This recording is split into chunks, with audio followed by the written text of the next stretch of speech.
One thing that you did mention is that where we live has sort of a profound impact on those voices in some way, what we say, what we don't say, and perhaps even the conversations, the arguments, the monologues that we have with ourselves.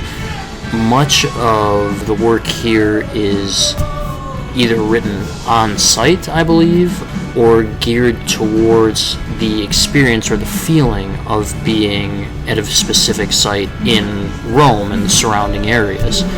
So how much of this sort of voice and self, or the emerging voices in Rome, influence what was said and what was not said? That's a good question. It's hard to know that, I guess, and I don't know what kind of writer I would have been or what kind of book this would have been without having gone to Rome so many times. I mean, that was a lucky turn that my life took 10 years ago, more than 10 years ago. And I do wonder what I would have written about or what these poems would be like if I hadn't been. I think, although it's definitely been a source of great inspiration for me, I think it's also become not just a place I write about, but hopefully a metaphor. I hope that travel, that spending so much time in a place that's far away from where I actually live, and living in a place that's not where I live, these things I feel like are metaphors for my state as a human, and for many of us, for many of our states, for the way that you can live one place in a body and live in another place in your mind, the way that we travel in our thoughts, and that this physical dislocation that I've experienced now 8 or 9 times is a metaphor for the kind of metaphorical and emotional, mental dislocation we experience every day. That's not to say, of course, a lot of the actual physicality of being there doesn't come in, but I think it's become bigger for me in the repetition of going to the poems that I wrote the very first year that I went. None of those are in this book. The poems that made it into this book are the ones that merit, in some ways, are very much about the repetition of going to Rome, or the experience of the layering of going back to a place time after time, which I think is similar to the way that we go back to obsessions or habits or loves or scabs or wounds. We go back to these things again and again and again too. So I think that's a gift that I was given, was the chance to let that emerge for me as a metaphor that emerged in this book. One of my favorite poems in this book is the poem that spans sort of the bridge between the first part and the second part. It's a long poem. It is entitled A Long Spell, appropriately enough for a long poem. And in a way, this presents a very clear or distinct shift in the tone of the poems that both precede it and follow it. In terms of this poem, it's both a measure of time, perhaps, as well as an incantation. So, what is the role of this poem?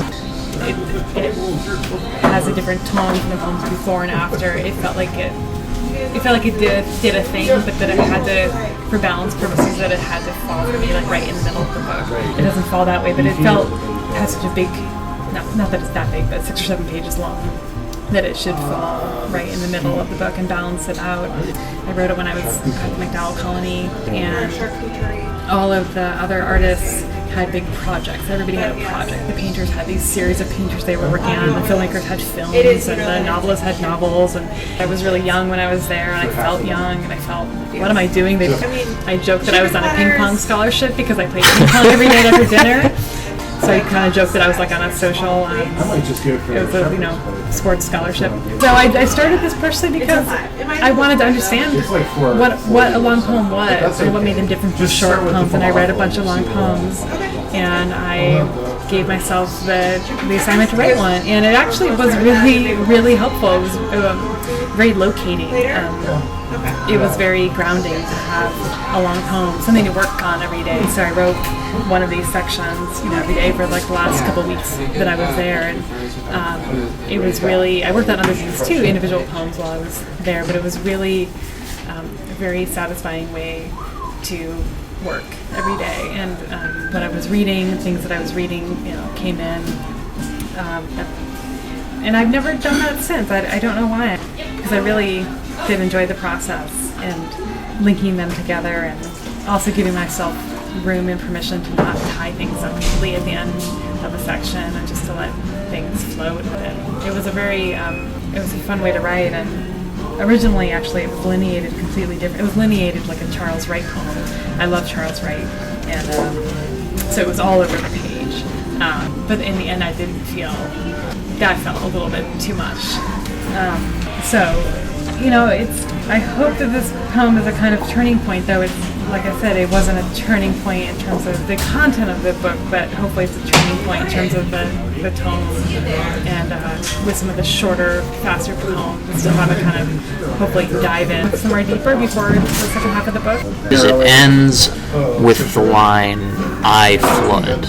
And one thing that seemed to be more prevalent throughout the second half of the book, the shorter poems, was sort of a recurring imagery of flood, or water presenting itself as both the mythical tragedy as well as perhaps a tangible emotional wish for something to occur, whether that's something being a cleansing, subsuming, whether it be a lack of air or something of that nature. What is that? What is it for you? What does it do for you? What is the flood to you?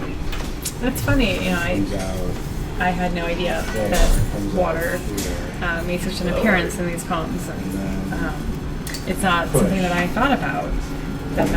Nobody's ever pointed that out. But you're right. I mean, if you look at even the second half of the book, you know, the first one is about I was like, what?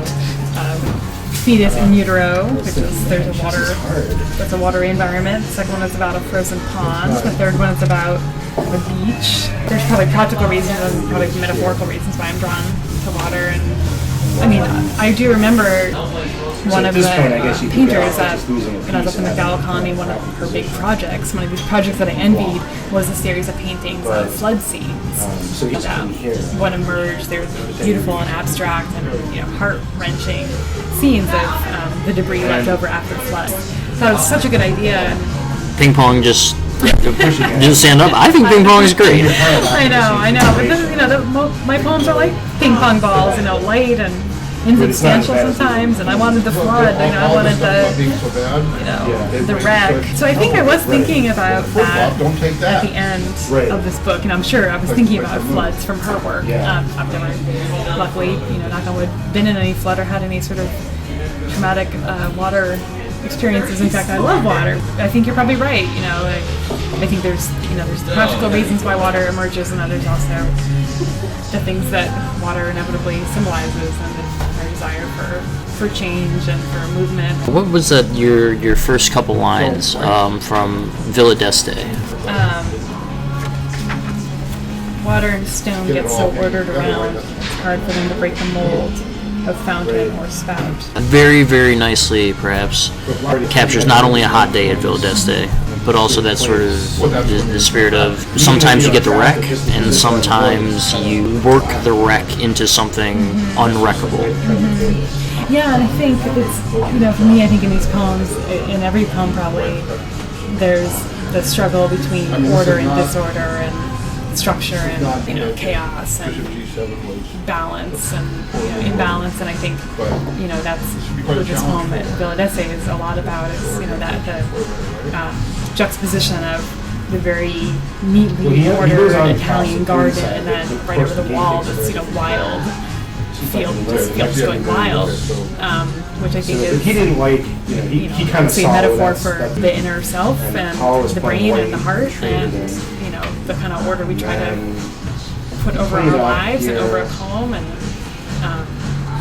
then what's running wild inside. And but I think that's a tension that I come back to. And sort of one of the other interesting things that goes on here frequently in the book from a technical standpoint is sort of the use of second person direct address of you. In fact, in Dear Diver, you write, "The third person does not interest me," which is a very, very forthright position. But I was curious about why you utilized sort of a seemingly uncommon mode of address so frequently? What does it do for you? What does it allow you to do as a writer? And how does it help to create a voice that you intend?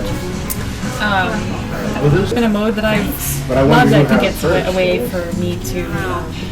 It's mostly me talking to me. It's mostly, as I mentioned earlier, it's argue with myself, talk to myself, and direct myself, and command myself. And it's also a way to put a little distance between myself and the I, who I don't always like to be associated with. The eyes feels sometimes too personal or too close.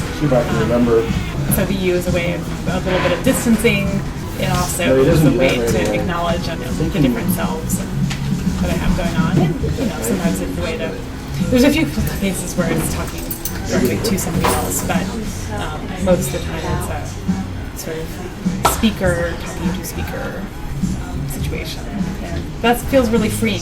I think that notion, perhaps, or that feeling of it being freeing for you comes through very nicely. When I or many other individuals attempt to write using the second person, what comes out is a very distinct command, a relationship, if you will, where the author is telling the reader what to do, what to think, walk this way, jump this high. That's often not successful due to the fact that it doesn't necessarily let the reader enter into the poem. Right. That's not the case here. There's this marvelous quality with your direct address where it does allow the reader to enter that space with the speaker. Is there anything specific that you do in order to create that, or is it just sort of a natural byproduct of how you utilize it? I have no idea. I mean, that's very nice of you to say, and it's hard to be. I think you could easily say that the way I use the U doesn't allow for the reader to enter in because it's too much in the speaker's head. You have the speaker talking to the self. I mean, this Dear Diver poem, that is a case where I'm talking to, an image of the past. So there's a couple of cases where it's somebody else, but I don't, I could say that I'm not a bossy person in real life, but I'm actually pretty bossy in real life, so that would not be an authentic or true thing to say. You can say that. Nobody will know. No, I think all the people that I boss around beg to differ. I have no idea how I've managed to make you think that these U poems are not too overly directive in an annoying way. So I'm glad that they came out that way. And now I'll probably never be able to do it again, now that I'm conscious of it. Well, you can hold me accountable for that. If it never comes back, you can come back and you can boss me around. I will. I'll yell at you. Write you a whole poem about it. Well, we're going to take a quick break, and when we come back, Rebecca is going to read a few of her wonderful poems. Once again, the book is Self-Storage. The author is Rebecca Hoogs. It is available now, published by Stephen F. Austin State University in Nacogdoches, Texas. I really like saying that word. And available at any fine retailer near you.